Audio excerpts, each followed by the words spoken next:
నేను బర్త్డేలో పెద్ద పెద్దగా చేసుకునేటోని, అట్లాంటిది పెళ్లి ఇంకా నెక్స్ట్ లెవెల్లో చేసుకుంటా. ఆకాశం దిగి వచ్చి మబ్బులతో వెయ్యాలి మనను కూడా వాళ్ళ మనని అనుకొని చూసుకోవాలి. అవన్నీ కూడా మనం ముందే మాట్లాడుకోవాలి. మనసులు కలుపుతూ మన పెళ్లి పోయినాక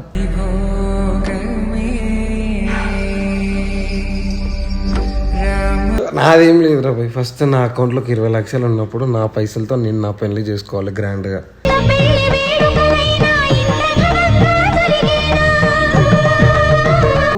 మంచిగా గుళ్ళో పెళ్లి చేసుకొని నలుగురికి గుడెమ్మటంలోకి అన్నం పెడితే చాలు. అక్షింతలేసి ఆశీర్వదించమను పిలుపునైనవి గాలులే. మళ్ళీ లైటింగ్ పెట్టియాలి, డీజే పెట్టియాలి, వేరే లెవెల్ అంటే ఇక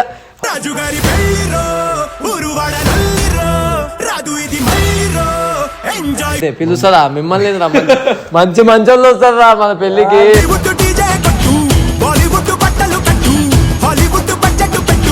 పెళ్లి గ్రాండ్ చేసుకోవాలా? ఎస్ఆర్టీ ఉంది అని వెనక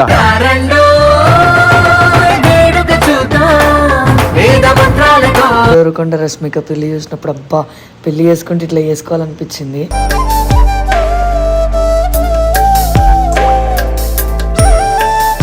ప్రశాంతంగా తిండి కూడా తినలేరు ఇంట్లో. మగవాని దగ్గర పైసలు జోబులో లేకపోతే వేస్తాను, బతికే వేస్తూ.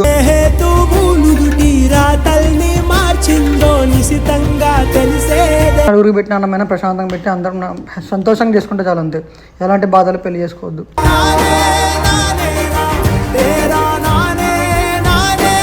సో అలాంటి సిచ్యువేషన్ ఎప్పుడు ఫేస్ చేయొద్దు అనుకున్నా, లేచిపోయి పెళ్లి చేసుకోవాలని ఆ ఆలోచన కూడా ఎవరికి రావద్దు.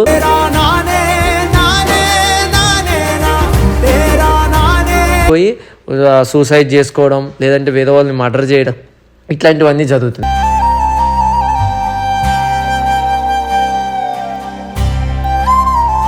మా ఫ్యామిలీలో నలుగురు, వాళ్ళ ఫ్యామిలీలో నలుగురు ఉండి పెళ్లి చేసుకుంటే అయిపోతుంది.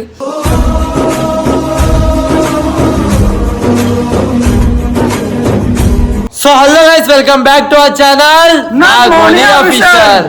సో గైస్, ఆ మోనీ లేదు, మనమే హ్యాండిల్ చేయబోతున్నాం అప్పుడు. ఎందుకంటే మోనీ జర వాళ్ళ ఇంటికి పోయింది పండగ అని. సో ఈరోజు వీడియో వచ్చేసి ఏంటంటే ఒక మెసేజ్ ఓరియంటెడ్ వీడియో ఇద్దాం అనుకుంటున్నాం మీ అందరికీ. అంటే నా వల్ల ఒక 10 మంది అయినా 20 మంది అయినా మారుతారని నేను అనుకుంటున్నా. నేను చెప్తే ఈ వీడియో మాత్రం ఫుల్ లాస్ట్ వరకు చూడండి, పక్కా మీకు యూజ్ అయ్యే వీడియోనే పక్కా. సో మా టీమ్మేట్స్ అందరి దగ్గరికి వెళ్ళి కొన్ని క్వశ్చన్స్ అడుగుతా, దాని తర్వాత వాళ్ళు ఆన్సర్స్ ఇస్తారు కదా, దాని తర్వాత మెసేజ్ ఏంటనేది నేను ఎక్స్ప్లెయిన్ చేస్తాను, మీకు అర్థమైపోతుంది దాని తర్వాత నేను మాట్లాడే మాటలు. సో ఈ వీడియో అయితే అందరూ చూడాలి. మీ ఇంట్లో చిన్నపిల్లల నుంచి పెద్దవాళ్ళ వరకు అందరికి చూపించండి, ఎందుకంటే మెసేజ్ ఓరియంటెడ్ వీడియో కాబట్టి. అడుగుతున్నాను చూడు, ఇప్పుడు నిన్నే అడుగుతా బ్యాక్ కెమెరా పెట్టి. సో ఫస్ట్ అయితే పెద్ద తలకాయ దగ్గరికి పోదాం, శ్రీయాన్న దగ్గరికి. అది వాడు ఫ్యాన్ బందింగ్. Sriyana hi, welcome back to Nagamoni official. వదినతో మాట్లాడుతున్నా, వదినతో మాట్లాడతాను వీడియోలో ఉన్నా. ఒకసారి ఇలా చెప్పాను వదినకి. కాదురా, వదిలేదు ఎవరు కానీ ఎందుకు లేదన్నా, అంతా పోయినాయి. సరే కానీ ఇప్పుడు మనం పెళ్లి చేసుకోవాలనుకుంటాం. ఇప్పుడు నువ్వు వదిన పెళ్లి చేసుకుంటావు, పెట్టరా చెప్పురా. ఇయర్ నువ్వు ఎప్పటికైనా పెళ్లి చేసుకుంటావు కన్నా, ఇయర్ కూడా చేసుకోను, ఎప్పుడో చేసుకుంటావు కదా. అందుకే అన్న, ఎప్పుడైనా నువ్వు పెళ్లి చేసుకుంటావు, నా పెళ్లి ఇట్లా చేసుకోవాలి, ఇట్లా జరగాలి అని నువ్వు ఎట్లా అనుకుంటావు? యాక్చువల్లీ ఏంటంటే ఒకప్పుడు నేను బర్త్డేలో పెద్ద పెద్దగా చేసుకునేటోని, అట్లాంటిది పెళ్లి ఇంకా నెక్స్ట్ లెవెల్లో చేసుకుంటా. ఆకాశం దిగి వచ్చి మబ్బులతో వెయ్యాలి అంటే నిజంగా నాకు ఇష్టం అట్లా చేసుకోవడం కూడా. కానీ అన్నీ చూసి రిలీజ్ అయ్యి పెద్దగా వద్దు ఏమొద్దు, నీట్గా చిన్నగానే పర్లేదు, మన అనుకున్న వాళ్ళు పక్కన పెట్టుకొని మంచిగా చేసుకుందామని అనుకున్నమాట. బట్ చెప్పలేం, ఒకవేళ బ్యాంక్ అకౌంట్ మంచిగా ఉంటే మంచిగా గ్రాండ్గా సెలబ్రేషన్ చేసుకుంటా, 10 మందికి అన్నం పెడతాం ఆబ్వియస్లీ. సో ఏం లేకపోతే 5 మందికి అన్నం పెడతాం, మనం చేసుకుంటాం అంతే. సిచ్యువేషన్స్ డిమాండ్స్ అంతే. ఓకే, ఇది మనం చెప్పినాం. ఒకవేళ మళ్ళీ నువ్వు ఇట్లా అనుకో, అబ్బా నా కొంతమంది పెళ్ళిళ్ళు చూస్తావు కదా, పెళ్ళి చేసుకున్నాక వాళ్ళు ఫేస్ చేసే ప్రాబ్లమ్స్ అన్నీ చూస్తావు కదా, చూసినాక నా పెళ్ళి మాత్రం ఇట్లా అవ్వద్దు, ఇట్లా చేసుకోవద్దు అనేది ఎట్లా అనుకుంటావు? అట్లా బేసిక్గా అంటే ఈ రోజుల్లో లవ్ మ్యారేజ్ అవ్వచ్చు, అరేంజ్ మ్యారేజ్ అవ్వచ్చు. లవ్ మ్యారేజ్ చేసుకున్నా కూడా గొడవలు, పంచాయతీలు, కొట్లాటలు, సూసైడ్ వరకు పోతున్నాయి. అరేంజ్ మ్యారేజ్ చేసుకున్నా కూడా కట్నాలని అదని ఇదని చెప్పేసి కూడా సూసైడ్ వరకు పోతున్నాయి. వీళ్ళు చంపేయడమే కానీ, లేకపోతే అమ్మాయి సూసైడ్ చేసుకోవడం కానీ, లేకపోతే అబ్బాయి చనిపోవడమే కానీ సో అలా జరుగుతున్నాయి. ఇలాంటివి మాత్రం ఏ జరగకుండా పెళ్ళికి ముందే మనం ఇలా ఉందాం, ఇలానే వెళ్దాం. ఫ్యూచర్ కానీ లేకపోతే పిల్లల కన్నా ఇంట్లో మమ్మీ డాడీ చూసుకోవాలనుకున్నా ఏం చూసుకుని కూడా ముందే మాట్లాడుకొని ఇలా అనుకోవాలి మనం ముందే. లైక్ ఇప్పుడు సపోజ్ కొడుకు లేరు, అమ్మాయిలు ఇద్దరే ఉన్నారు. సో మనం పెళ్ళికి ముందే ఆ అమ్మాయితోని మీ మమ్మీ డాడీ కొడుకు లేరు కదా, నేనే కొడుకులా ఉంటా, రేపొద్దున నిజంగా మీ ఫ్యామిలీ ప్రాబ్లం ఉన్నా కూడా నేనే తోడుంటా అని చెప్పే గుణం అబ్బాయికి ఉండాలి. అమ్మాయికి కూడా రేపొద్దున వాళ్ళ అమ్మ నాన్న చనిపోయినా బతుకున్నా కూడా మా అమ్మ నాన్న కూడా వాళ్ళ అమ్మ నాన్న అనుకొని చూసుకోవాలి చెప్పి అవన్నీ కూడా మనం ముందే మాట్లాడుకోవాలి. మనసులు కలుపుతూ సో అలా ముందు మాట్లాడుకొని ప్రొసీడ్ అవుతే మంచిదని నా అభిప్రాయం. ఎందుకంటే డబ్బు మార్చేయచ్చు, టైం మార్చేయచ్చు, సిచ్యువేషన్ మార్చేయచ్చు. సో ఫ్యామిలీస్ అంటే మీకు చూడండి ఏం లేదు, ఈ బాబాయ్తో కొట్లాడుతుంటాయి, పిన్నితో కొట్లాడుంటాయి, పంచాయతీ ఉంటాయి. సో నీట్గా ఉండాలి, మంచి ఫ్యామిలీ మంచిగా ఉండాలి. ముందే అనుకొని మాట్లాడుకొని లైఫ్ని మనం ముందే డిజైన్ చేసుకోవాలి. ఈ ఏజ్లో పెళ్లి చేసుకోవాలి, ఈ ఏజ్లో పిల్లలు కనాలి, ఈ ఏజ్లో సెటిల్ అవ్వాలి, ఈ ఏజ్లో ల్యాండ్ కొనుక్కోవాలి, ఈ ఏజ్లో మన పిల్లల కోసం మేము స్కూల్ కోసం అని చెప్పి జమ చేయాలి. సో అలా ప్లాన్డ్గా ఉంటే బెటర్. అంటే ఏంటంటే మీరు కష్టపడగల శక్తి ఉంది, నువ్వు సంపాదించగలవు అన్న రోజే నువ్వు పెళ్లి చేసుకో అని చెప్తున్నావు. ఎగ్జాక్ట్లీ.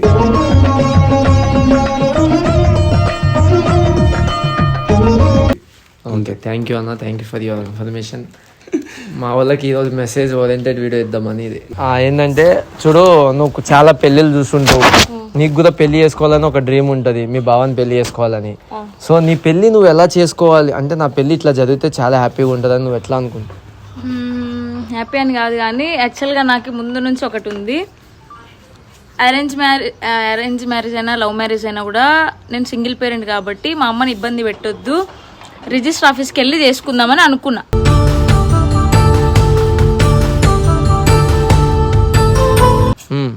హానెస్ట్గా చెప్పాలంటే ఇదే అనుకున్నా. రిజిస్టర్ ఆఫీస్కి వెళ్ళి నాకు వచ్చే హస్బెండ్ మా అమ్మకి ఇబ్బంది పెట్టొద్దు అంటే మీ అమ్మని కష్టపెట్టకుండా తక్కువ బడ్జెట్ లో చేసుకోవాలనుకున్నా. ఎందుకు మా అమ్మ ఇప్పుడు నాకు అప్పు చేసి కానీ పెళ్లి చేస్తుంది, నేనేం పెళ్లి చేసుకుని వెళ్ళిపోతా, ఎండ్ ఆఫ్ ద డే మా అమ్మ తీర్చాలి కదా కష్టపడి. సో అది వద్దు అనుకున్నా. మళ్ళీ నేను కష్టపడి స్టార్ట్ చేసినాక నా పెళ్లి గ్రాండ్ చేసుకోవాలా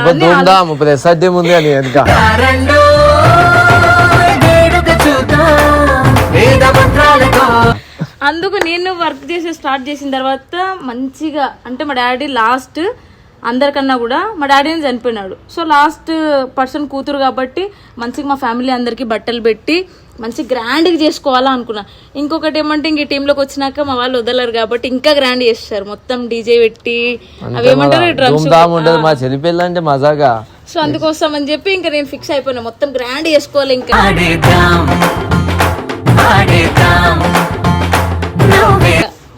ఓకే, నువ్వు కొంతమంది పెళ్ళిళ్ళు చూస్తుంటావు, అబ్బా ఇట్లాంటి పెళ్లి మాత్రం నాకు అవ్వద్దు అని ఏ సిచ్యువేషన్ లో ఫేస్ చేసావా? చేసినావా? నేను కూడా చేసినా మన టీంలో యాక్చువల్ గా నా ఫ్రెండ్ పెళ్లి నేను ఎక్స్పెక్ట్ చేయలే అట్లా జరుగుతుందని. ఎవరంటే రవి. ఎందుకంటే అందరూ ఏడుస్తుంటే ఆ పెళ్లి కూతురు ఒకటే నవ్వుతుంది, కొన్ని సిచ్యువేషన్స్ వల్ల చేసుకోవాల్సి వచ్చింది కాబట్టి ఏం చేయలేము. కానీ వాడు ఫీల్ అవుతుంటే ఒక సైడ్ బాధ అనిపిస్తుంది, కానీ ఏం చేయలేని సిచ్యువేషన్ అన్న. అందరు టీం అందరు ఉన్నారు, టీమ్ లీడర్స్ ఉన్నారు, మేము కూడా టీం పెళ్లి అయితే అట్లా అంటే అవ్వద్దు అని నేను అనుకుంటున్నా. జరగాల, బలవంతంగా ఏది అవ్వద్దు. జిన్సిస్ క్యారియో. yes tell me Nagarjuna. ఇప్పుడు ఒక క్వశ్చన్ చూడు, మనం చాలా పెళ్ళిళ్ళు చూస్తుంటాం కదా, ఇంత ఏజ్ వచ్చిందంటే మస్తు పెళ్ళిళ్ళు చూస్తుంటాం. నువ్వు అనుకో, నీకు అనిపిస్తుంది కదా అబ్బా నా పెళ్లి ఇట్లా చేసుకోవాలని, అట్లా ఏ పెళ్లి చూసినప్పుడు అనిపించింది నీ పెళ్లి అసలు నువ్వు ఎట్లా చేసుకోవాలనుకుంటున్నావు?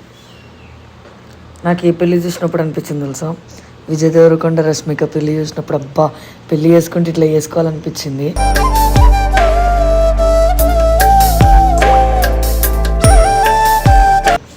కానీ నేను మాత్రం రిజిస్టర్ మ్యారేజ్ చేసుకుందాం అని అనుకుంటున్నా, కానీ శ్రీ అన్న రిష్ అన్న వాళ్ళు యాక్సెప్ట్ చేయట్లేరు అంతే. అంతే, ఎందుకని నీకు మళ్ళీ ఇంట్లో వాళ్ళని ఇబ్బంది పెట్టడం ఎందుకు? అవును, మ్యారేజ్ అనేది లైఫ్లో ఒకసారి వస్తుంది, కానీ ఆ మ్యారేజ్కి పెట్టే పైసలు ఏదో మా ఇంట్లో వాళ్ళు ఉంచుకుంటే అయిపోతుంది కదా. ఇప్పుడు నేను ఒక ఇంటికి పోతున్నప్పుడు నాకంత ఘనంగా నన్ను పంపించాల్సిన అవసరం లేదు. ఆ పైసలు ఏదో వాళ్ళే పక్కన పెట్టుకొని ఫ్యూచర్లో వాళ్ళకన్నా అవసరం వస్తుంది కదా అని అంతే. చాలా అమ్మాయిలు అందరూ ఇదే ఆలోచిస్తారు. అంటే మీరు ఎట్లా ఉన్నారంటే చిట్టి కూడా అట్లనే ఉంది, మా చెల్లి కూడా అట్లనే ఆలోచిస్తుంది. మీరు ఏంటంటే ఒక ఇంటికి వెళ్ళిపోతున్నాం కదా, ఎందుకు పైసలు కట్ చేసి పోదామని ఆలోచిస్తున్నారు. ఇప్పుడు ఎట్లయినా ఫ్యామిలీ వాళ్ళు ఏంది రూపాయి పోగు చేసుకుంటా ఇల్లు కొనుక్కోవాలి, రూపాయి పోగు చేసి అమ్మాయి పెళ్లి చేయాలని అనుకుంటారు. కానీ మాకెట్లుంటుంది అంటే అంత డబ్బు పెట్టి అంత గ్రాండ్గా చేసినా సరే కొంతమంది చుట్టాలు ఉంటారన్న, అంత గ్రాండ్గా ఎంత చేసినా సరే అసలు మీ పెళ్ళిలో ఏం చేసిర్రు అన్న కొన్ని మాటలు వస్తాయి. ఆ మాటలు కూడా అనిపించుకోవడం ఎందుకు? దాని బదులు పైసలు మా ఇంట్లో వాళ్ళనే పెట్టుకొని నేనే ఏదో రిజిస్టర్ మ్యారేజ్ చేసుకొని ఓన్లీ పీస్ఫుల్గా మా ఫ్యామిలీలో నలుగురు వాళ్ళ ఫ్యామిలీలో నలుగురు ఉండి పెళ్లి చేసుకుంటే అయిపోతుంది.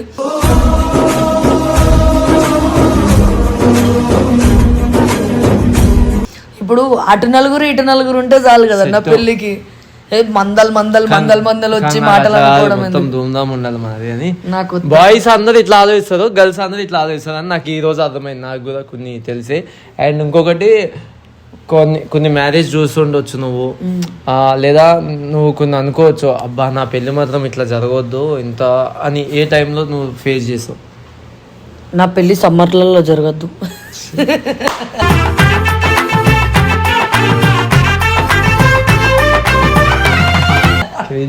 ఎందుకు ఎండగుంటా పెళ్లి జరిగేటప్పుడు? ఎందుకంటే ఒక పెళ్లి కూతురికి పెళ్లి కొడుకు మేకప్ వేస్తారు ఎట్లయినా. ఆ వేడికి ఆ ఉబ్బరానికి 2 గంటలు కూర్చోవాలి, మేకప్ అంతా ఇట్లా గారిపోతుంది, ఫోటోలలో ఇట్లా పడాల్సి వస్తుంది. ఎందుకు అవన్నీ అవసరం? అంతేనా? అంతే అమ్మ. ఓకే, అదే మీ ఇద్దరికి ఒక క్వశ్చన్. ఇద్దరికి ఏంటంటే నా లైఫ్లో నాకు అనిపిస్తుంది అబ్బా నాకు ఇట్లా మంచిగా పెళ్లి చేసుకోవాలి, ఇది నా డ్రీమ్ అనుకుంటా, ఇట్లా నా పెళ్లి చేసుకోవాలని అనుకుంటా. అట్లా మీకు ఎట్లా చేసుకోవాలని ఉంది పెళ్ళి? నాకు మన పెళ్ళి పోయినాం కదా,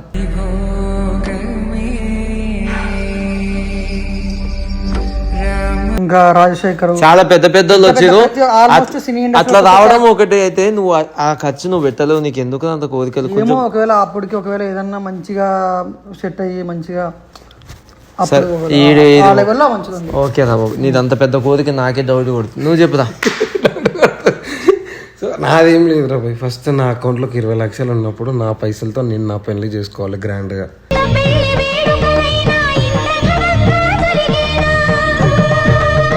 అంతే. ₹1 కూడా ఇంట్లో అడగొద్దు. ఈవెన్ బంగారం కాడికి వెళ్ళి చీర కాడికి వెళ్ళి చిన్న ఆకు దగ్గరికి వెళ్ళి రూపాయి నాదే పెట్టుకొని పెళ్లి చేసుకోవాలని ఉంది. గ్రాండ్గా చేసుకోవాలా, 7 days పెళ్లి, వారం రోజులు పెళ్లి చేసుకోవాలా. 5 రోజులు పెళ్ళిందా కానీ 7 రోజులు పెళ్ళిందిరా? అయ్యో మొత్తం ఒక్కొక్క రోజు ఒక్కొక్కటి అర్థమవుతుందా? అట్లా గుర్తుండిపోవాలి. మా ఇంట్లో మంచి ఆలోచన, నీ పైసలతో నువ్వు చేసుకోవాలనుకున్నావు. మా ఇంట్లో నేను ఒక్కనే ఉంటా కాబట్టి నా ఒక్కని పెళ్లి చాలా గ్రాండ్ గా చేసుకోవాలి. ఇందాక మజాక్ చేసినా నాకు అట్లాంటి ఏం లేవు. మంచిగా గుళ్ళో పెళ్లి చేసుకొని నలుగురికి గుడెమ్మటంలోకి అన్నం పెడితే చాలు. అక్షింతలేసి ఆశీర్వదించమను పిలుపులైనవి గాలులే. ఓకే, మీకు అనిపిస్తుంది నా పెళ్ళి ఇట్లా చేసుకోవాలి అని, అబ్బా నా పెళ్ళి మాత్రం ఇట్లా చేసుకోవద్దురా అని ఏ సిచ్యువేషన్లో మీరు ఫీల్ అయ్యేదో ఆ సిచ్యువేషన్ ఏంటి? నేను చెప్తాను అబ్బాయి. ఫస్ట్ రూపాయలు లేనప్పుడు పెళ్లి చేసుకోకూడదు, పెళ్లి చేసుకోవద్దు కూడా. బికాస్ వచ్చిన పిల్లల దగ్గర వాల్యూ ఉండదు, ఇంట్లో వాళ్ళ దగ్గర వాల్యూ ఉండదు, ఇంట్లో కొంచెం ప్రశాంతంగా ఉండలేవు. అర్థమైందా? నిజమే కదా ఇదైతే. సో మన గుద్దల్లో ఉన్నప్పుడే మనం పెళ్లి చేసుకుందాం, లేకపోతే వద్దు. అట్లనే ఉందాం. నా పాలసీ ఇది. నేను చేసుకోవద్దు. ఎందుకంటే నేను చాలా మందిని చూసిన ప్రశాంతంగా తిండి కూడా తినలేరు ఇంట్లో. మగవాని దగ్గర పైసలు జోబులో లేకపోతే వేస్తాను, బతికే వేస్తూ.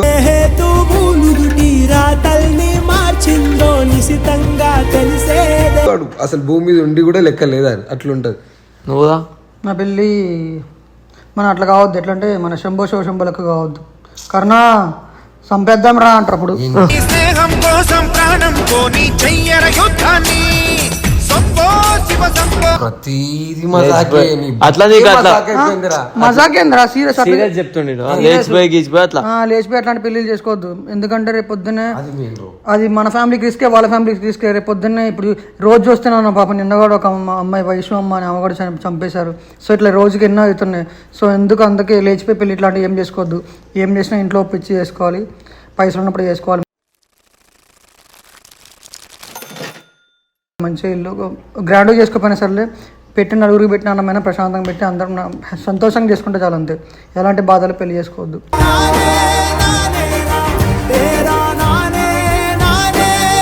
సరే ఇప్పుడు మాది అయిపోయింది. ఇప్పుడు నువ్వు ఎట్లా చేసుకుందాం అనుకున్నావు? ఎట్లా నేనా నా పెళ్ళి నాకు ఫుల్ అంటే అందరూ అంటారు, మా అమ్మ వాళ్ళు ఇప్పుడు మౌని అంటుంది, మా అమ్మ వాళ్ళు అంటారు, అందరూ మా చుట్టాలు ఇట్టారు, అందరూ ఫోన్ చేస్తారు 2 లక్షలు 3 లక్షలు ఉంటే అయిపోతుందా పెళ్ళి, మా ఊర్లో చేసుకో అని అంటారు. కానీ నా అట్లా కాదు.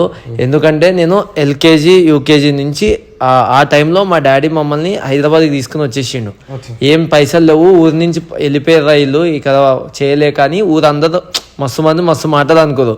సో ఇప్పుడు ఊరోళ్ళు అందరూ సైలెంట్ అవ్వాలి. అది ఎట్లా, నేను పెళ్లి చేసుకుంటే మా ఊరు మా గల్లీ లైటింగ్ పెట్టియాలి, డీజే పెట్టియాలి, వేరే లెవెల్. అంటే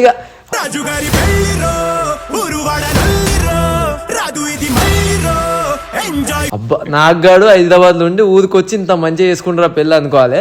అట్లనే పెళ్లి చేసుకుంటా. అందుకే నేను వెయిట్ చేస్తున్నా, పైసలు ఖర్చు పెడతా, కావాలంటే అప్పు అయిపోతా. కానీ పెళ్లి మాత్రంలో అస్సలు కాంప్రమైజ్ అవ్వను, తగ్గేదే లేదంట, అంతే ఫిక్స్. ఇది పక్క నా పెళ్లికి రాని చేసుకుంటారా బాబు, పైసలు లేకనే ఆగుతున్నా అంతే. పిలుస్తారా మిమ్మల్ని, మంచి మంచోళ్ళు వస్తారా మన పెళ్లికి.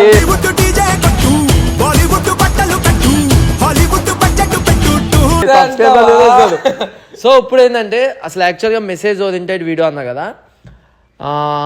నేను దేవుడి దగ్గరికి వెళ్ళినప్పుడల్లా ఒకటే కోరుకుంటా. అది నేను ఇప్పుడు ఫస్ట్ టైం చెప్తున్నా. ఏమని కోరుకుంటా అంటే, నేను అంటే అప్పట్లో ఫస్ట్ లవ్ స్టార్టింగ్లో, ఇప్పుడంటే మా ఇంట్లో ఒప్పేసుకోరు, వాళ్ళ ఇంట్లో ఒప్పుకోరు కాబట్టి ఇప్పుడు అవన్నీ టెన్షన్ లేవు. నేను ఒకటే కోరుకుంటుండే అప్పట్లో, నేను మౌని మాత్రం లేచిపోయి మాత్రం పెళ్లి చేసుకోకూడదు, ఆ ఫ్యామిలీతోనే ఒప్పించి పెళ్లి చేసుకోవాలనుకున్నా. దేవుడు నా మాటలు విన్నాడు. సో అలాగే జరుగుతుంది నా లైఫ్. వాళ్ళ ఇంట్లో ఒప్పుకున్నారు, నా ఇంట్లో ఒప్పుకున్నారు. సో అలాంటి సిచ్యువేషన్ ఎప్పుడు ఫేస్ చేయొద్దు అనుకున్నా, లేచిపోయి పెళ్లి చేసుకోవాలని. ఆ ఆలోచన కూడా ఎవరికి రావద్దు.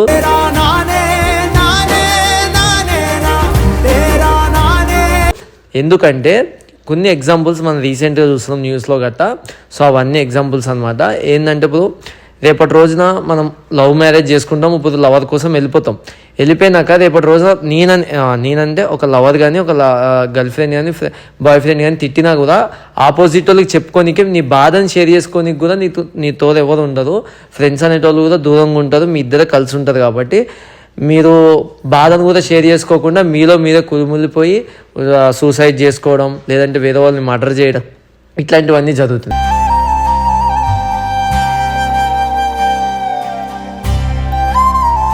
ఇవన్నీ ఎవరు చేయకండి. ఈ వీడియో మెయిన్ రీజన్ అదే. సో మీ ఇంట్లో వాళ్ళని ఒప్పించుకోండి, మీ ఇంట్లో వాళ్ళతో హ్యాపీగా ఉండండి, పెళ్లి చేసుకోండి, మీ ఇంట్లో వాళ్ళని ఒప్పించి. అదైతేనే బాగుంటుంది. లవ్ చేయండి, లవ్ చేయొద్దని నేను అనట్లేదు. లవ్ చేసేవాడివి, మీ ఇంట్లో వాళ్ళని ఒప్పించే బాధ్యత కూడా నీదే ఉండాలి. అట్లా లవ్ చేయాలి, లేకపోతే చేయొద్దు పక్కా. ఎందుకంటే రేపటి రోజు మీకేదైనా అవ్వచ్చు, వాళ్ళకేమైనా అవ్వచ్చు. ఇద్దరికి ఒక బ్యాక్గ్రౌండ్ సపోర్ట్ అనేది ఉండాలన్నమాట. మీ ఇంట్లో వాళ్ళు మాట్లాడాలన్నా, వీళ్ళ ఇంట్లో వాళ్ళు మాట్లాడాలన్నా. సో ఆ టైంలో ఎవరు లేనప్పుడు మీకు ఏం ఆలోచనలు వస్తుంది? చచ్చిపోతే అన్ని ప్రాబ్లమ్స్ పోతాయి కదా, చంపేస్తే పోతాయి కదా అన్న ఆలోచనలోకి మీరు వెళ్ళిపోతారు. ఆలోచన కాదురా. ఇప్పుడు ఇద్దరు కొట్లాడుకున్నప్పుడు మీరిద్దరు కలిపే వాళ్ళు కూడా ఒకళ్ళు ఉండాలి.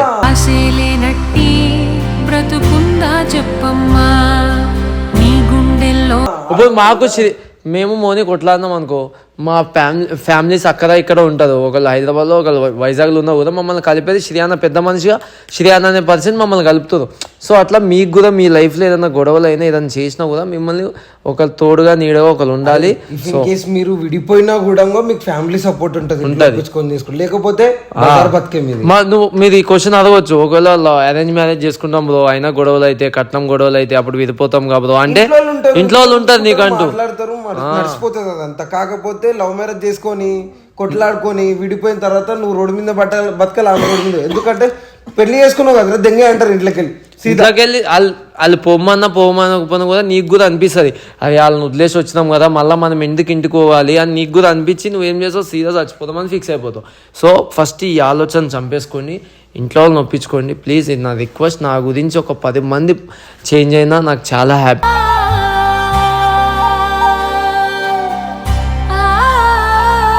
ఈ వీడియో చూసి సో అందుకే అడుగుతున్నా, ఎలాంటి లవ్ మ్యారేజ్ చేసుకోండి కానీ ఇంట్లో వాళ్ళని ఒప్పించే చేసుకోండి, అంతేగాని లేచిపోయి ఇదంతా వద్దు. లివింగ్ టుగెదర్ కూడా వద్దు. ఇంట్లో వాళ్ళు ఒప్పుకుంటేనే అన్నీ ఓకే, లేదంటే లైట్ తీసుకోండి. అంతేగాని లవ్ చేసి టైంపాస్ చేసి అమ్మాయి జీవితాలతో మీరు ఆదుకోవద్దు, అబ్బాయిల జీవితాలతో అమ్మాయిలు ఆదుకోవద్దు.